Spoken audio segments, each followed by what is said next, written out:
Доброе утро, друзья! Если его, конечно, можно назвать таковым, потому что дует совершенно дичайший ветер и на море шторм. Я сейчас спрятался за каменным мысом, где установлена моя палатка, и здесь относительно тихо. Но стоит нам сейчас выйти, подняться на мыс, как мы ощутим всю мощь северного ветра. Вот стоит моя палатка, и вот, соответственно, этот каменный мыс, на котором я расположился. Надо сказать, что вчера я на острове не остался и совершил коротенький переход вот до этого места лагеря, длиною где-то порядка 7 километров. Снимать я ничего не снимал, потому что захотелось какого-то уединения, отдыха от съемок, погрузиться в свои мысли, спокойно погрести, полицесреть окружающие красоты. Собственно, этим я вчера и занимался. Дошел вот до этого места. Сейчас уже кашеварю, точнее уже даже приготовил себе кашу. И сейчас пойдем в палатку к моим 3 маленьким питомцам. Напомню, что вчера я нашел 3 зайчат без мамы, которые замерзали, и взял их с собой в палатку, в спальный мешок отогреть. Но они ничего не ели, неизвестно сколько, и мне их очень жалко. Мне кажется, они не протянут еще и дня здесь одни. Недалеко от того места, где я их нашел, я видел следы большие волка. Наверное, ихнюю бедную маму скушал серый волк. А вот что творится за моим каменным мысом, в ту сторону, куда мне нужно двигаться дальше, в сторону Ковды.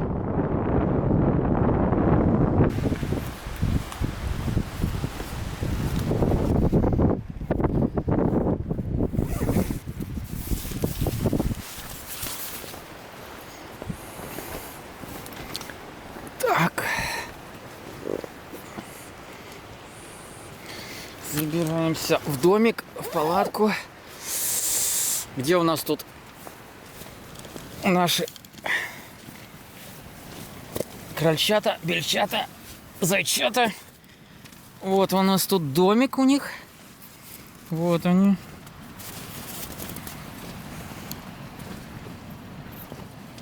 Так. Зайки, ну что? Надо что-то покушать вам. Сложность в том, что они, скорее всего, еще грудные. То есть они питаются только молоком матери. И ничто больше они не едят. Поэтому я не знаю, чем их кормить. Вообще кролики, я не знаю, ну зайцы, они что едят? Траву, как и кролики. Но для травы у них, наверное, еще не готов пищеварительный тракт. Не созрел. Ну, сейчас попытаюсь накормить их жидкой кашей. Может быть, сойдет за подобие какого-то такого по консистенции молока. Зверь. Зверь, иди сюда, надо есть. Давай. Ням-ням. Ложечку за папу, ложечку за маму. Давай. Ну, надо кушать. Нет, не хочет. Да, я их нашел вчера, и неизвестно, сколько они не ели до вчерашнего дня. Прошли уже, ну, ночи и целая половина дня. Человек без еды сколько может? Неделю максимум. Не знаю, сколько животные смогут. Тем более новорожденный. Новорожденный ребенок, наверное, день-два протянет и все. Ну, так же, наверное, и вот они. Эх. Как жалко. Чем им помочь? Ну, сейчас надо, наверное, сходить на улицу с ними, посмотреть, как они себя там поведут. Зайчачий завтрак у нас, соответственно, пшено, кашка, водичка в пробочке, травка. Но ничего из этого они кушать не изволят. Ну вот, я решил их немножко выгулять. Посмотрим, что они будут делать. Высадил их на травку.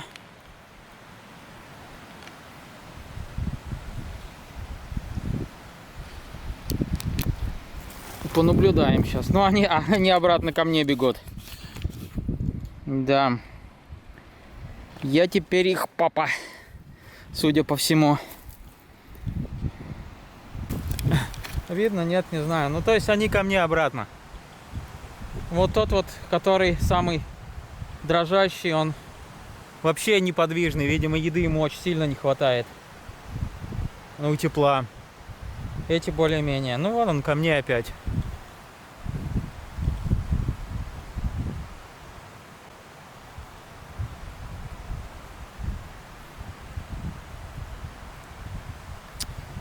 Да, что мне с ними делать, непонятно. Но придется оставить. Что сделать? Ну, если бы я их не увидел, они бы так бы лежали вот в траве у моря. Ничего не поделаешь. Зайк, иди вон давай что-нибудь есть. Ешь.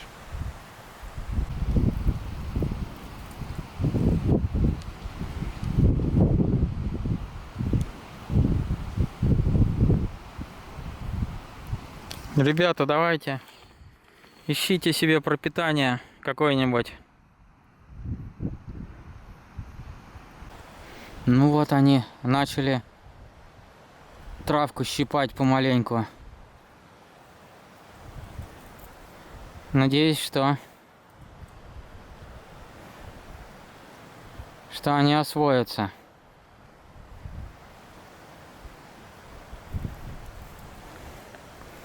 Зайки, давайте, налетайте на сочную травку.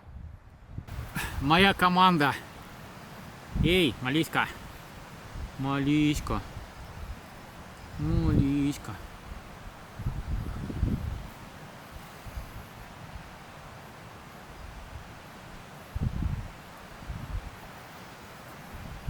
Водичка на тебя попала, малыш.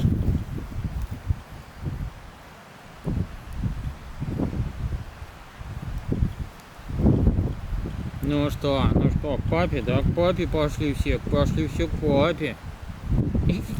Карабкались на папку. Зайчара, надо поесть еще.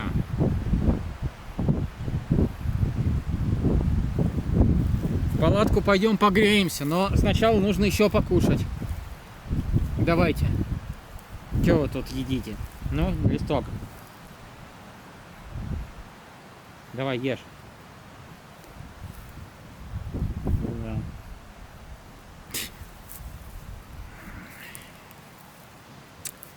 Не едят. Вот что с ними делать?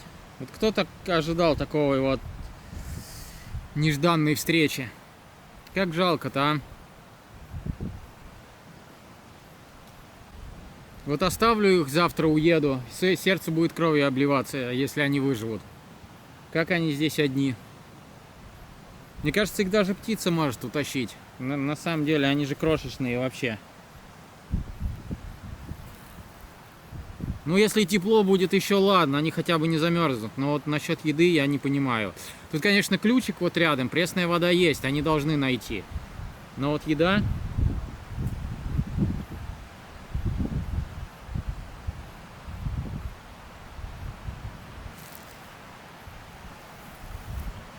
Нате.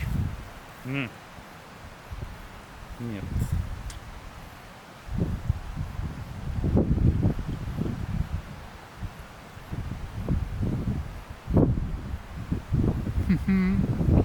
Такие забавные крохи.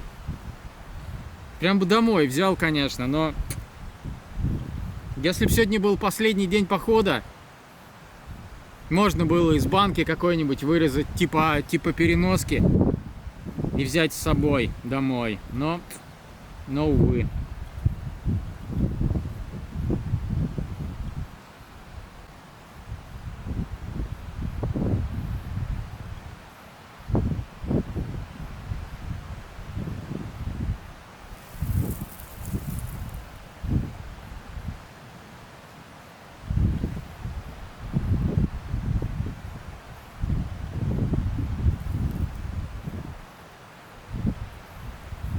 Да.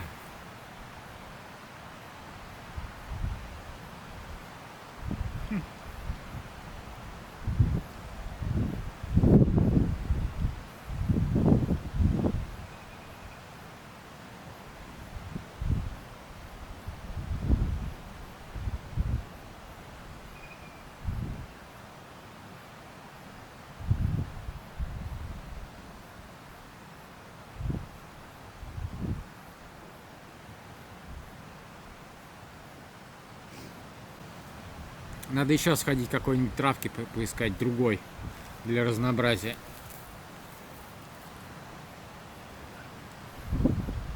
А вот сухую по чуть-чуть. Вот он начал сухой ягель есть один.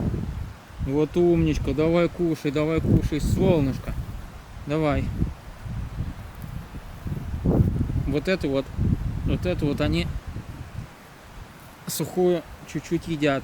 Ну, один, по крайней мере, начал.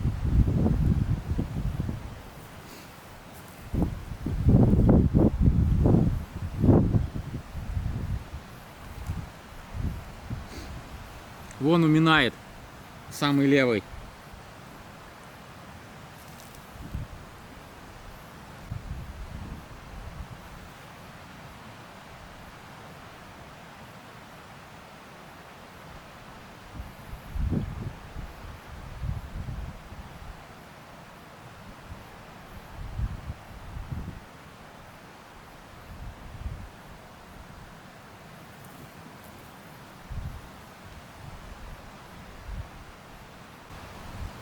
Так, пить никто не хочет. Пить никто не хочет. Ну, куда ты в воду-то? Косолапый.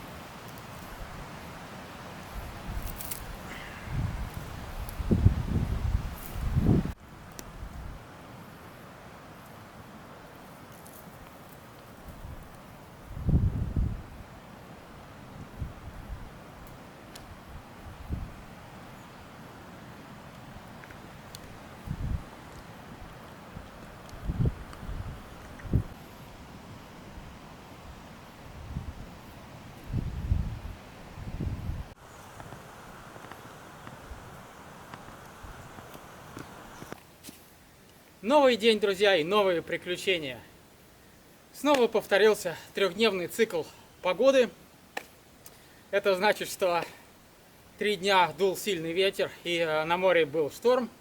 Я просидел, правда, вот на этой замечательной стояночке все это время, но пришло время отправляться в путь. Здесь я встретил своих новых друзей, 3 маленьких крошечных заек, которым постарался как смог помочь. Накормил, согрел, соорудил им домик, выложил из камешек, выложил его мхом, натаскал травки, водички, сварил им кашки и надеюсь, что они выживут. Больше я ничего для них сделать, к сожалению, не могу. Ну, а нас ждет открытое белое море, новые места красивые, новые встречи с другими дикими животными. Так что не будем терять ни секунды и отправляемся в путь.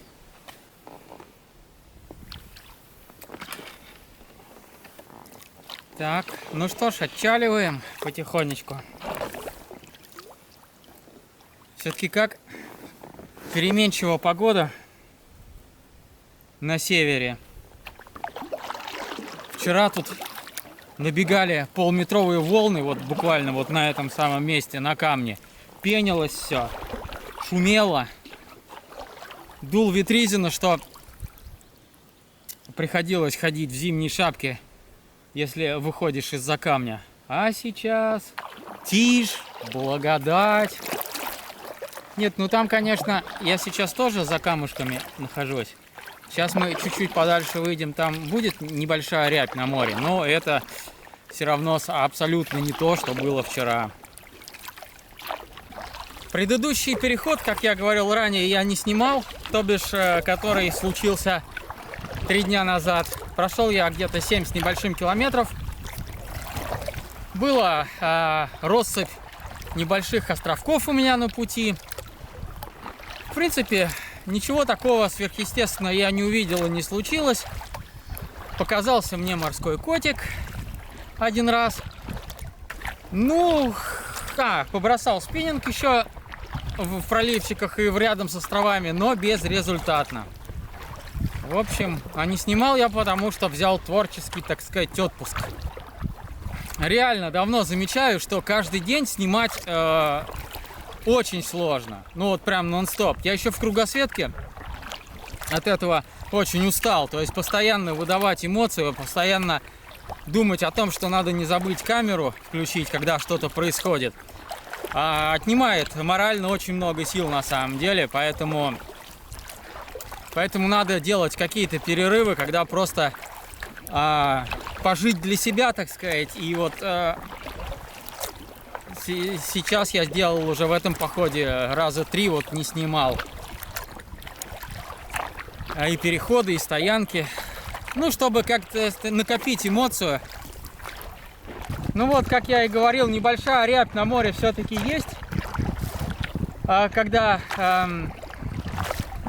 я вышел из закрытия, из-за прикрытия мыса. Но это вполне можно назвать штилем по-беломорски. В принципе, встречного ветра нет. И попутного нет. Ну, он такой. Легкие порывы набегают, и все. Постоянно не дует. Ну, а вот панорама. Вот это вот сейчас прямо по курсу 2 островка. А вот впереди там уже заливчик и все. Оконечность коренного берега. Вот, собственно, вот на этом мысу каменном я и стоял. Увидел огромный скальный мыс и решил выйти, посмотреть, зачекиниться на карте. Не могу пропускать такие красивые места. Обязательно нужно запечатлеть красотища.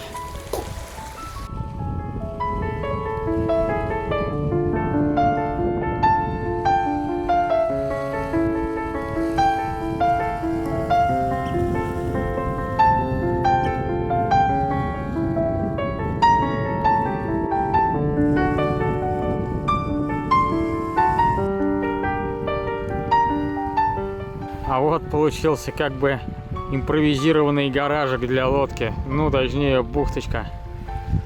Красиво.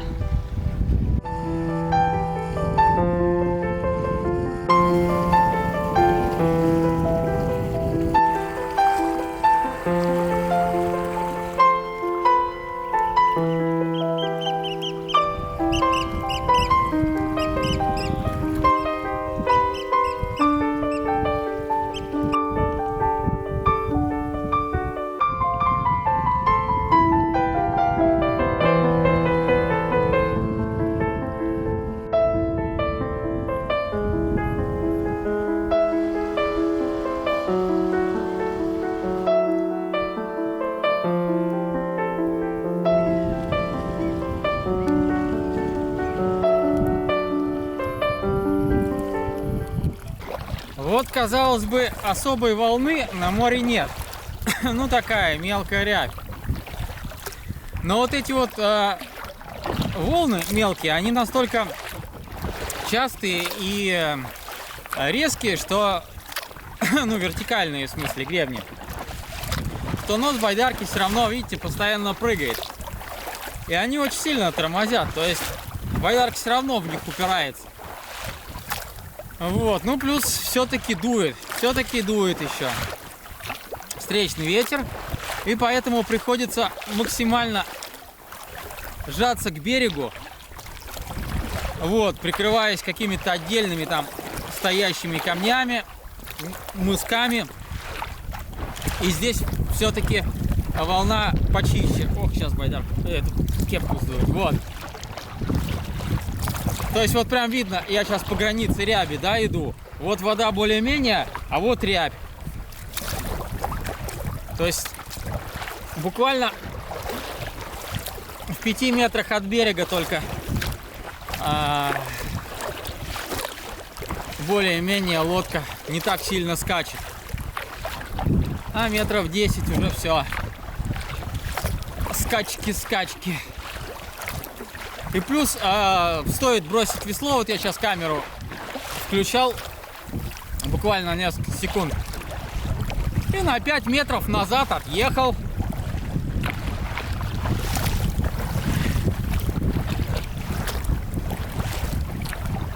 Причем приходится грести на самом деле. Если вот просто весло макать, то на месте будешь стоять. Надо именно делать грибок, чтобы вперед ехать.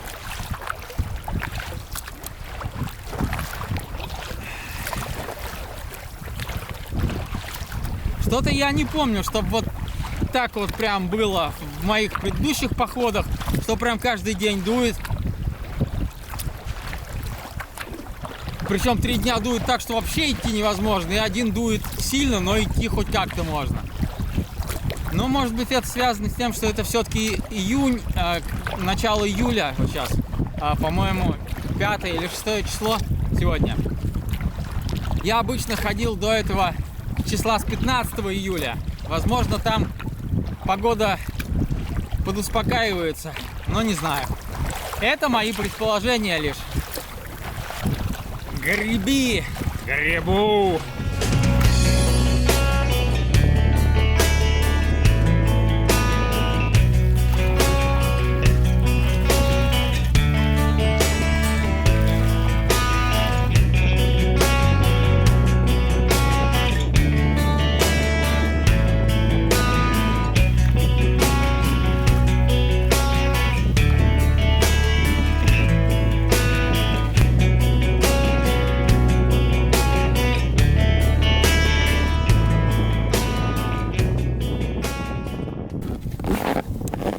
Так, следующий мыс на моем пути.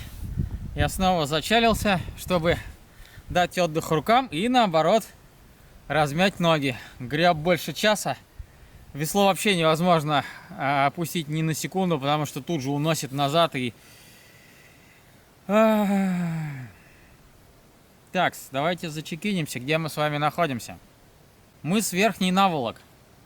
Если обогнуть этот мыс Толстик, вот, по проливу Вечевская Салма, то будет еще 2 пролива, а посреди них остров Оленей и поселок Ковда. Собственно, в Ковду мы направляемся для того, чтобы попробовать зайти там в магазин, купить муки, потому что я всю ее уже схомячил, делая оладушки почти каждый вечер. Ну, не каждый, но вот пока была непогода, было что-то тоскливо, напал жор, и 2 или 3 нештатных раза я себе сделал оладушки, побаловал. И вот теперь нужно будет восполнить запасы муки и купить что-нибудь к чаю.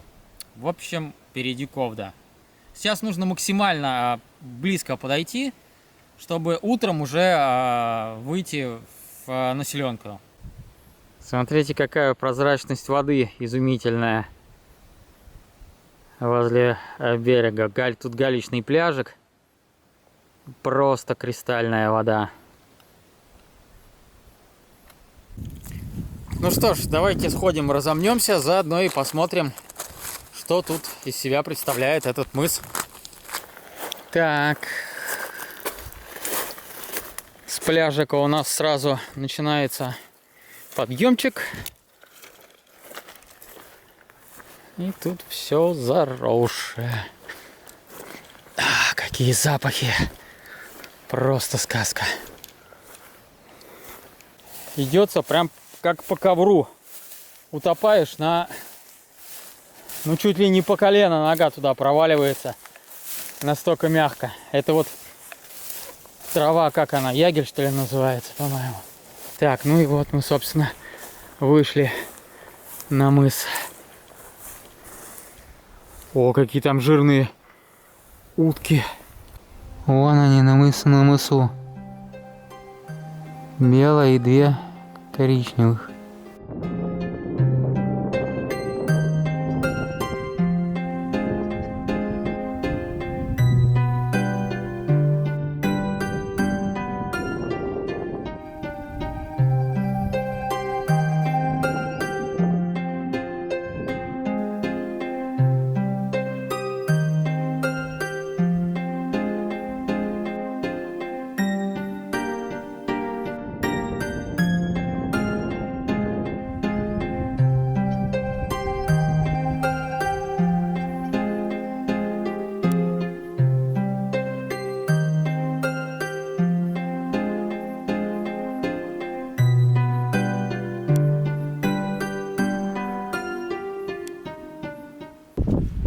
под вечер, как ни странно, еще больше раздуло.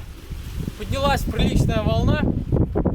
И последние там, вот уже сотни метров я уже шел так, ну если не на пределе своих сил, то сильно упираясь.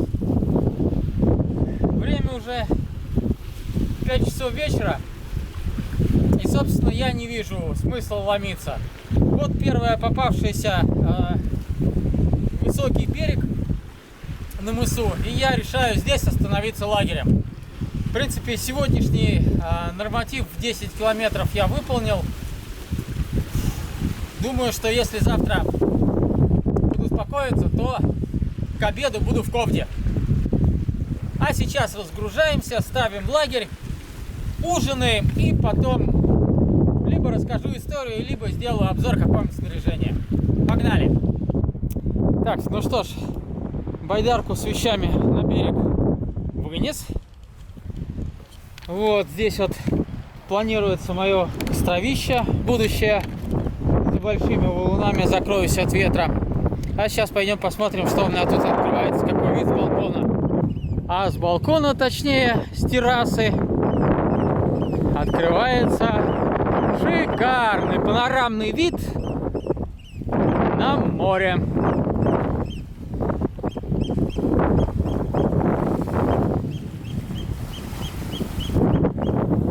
Ну, как видите, волна на море, барашки, и, собственно, задувает, дай Боже. Никуда в такую погоду дальше не уйти.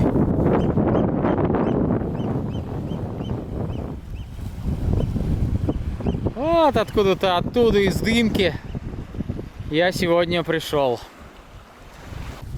Так, до Ковды, ну точнее до магазина, прямо у меня отмечена точка, 7 километров ровно по прямой. Ну, нужно будет обогнуть мыс, по-моему, да, мыс Толстин. Это еще плюс-минус там 3-4 до 5 километров. Ну, 10-12 километров, в общем, в принципе, это реально.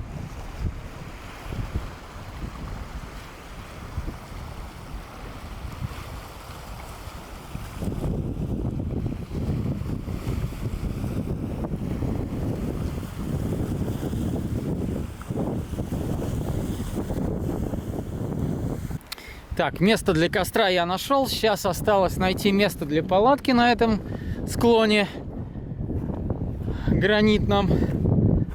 Так, о, вот здесь что-то. Ну вот, в принципе, вполне ровное местечко.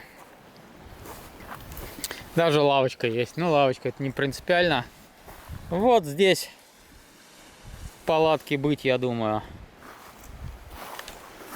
Ну или вот здесь тоже вполне реально.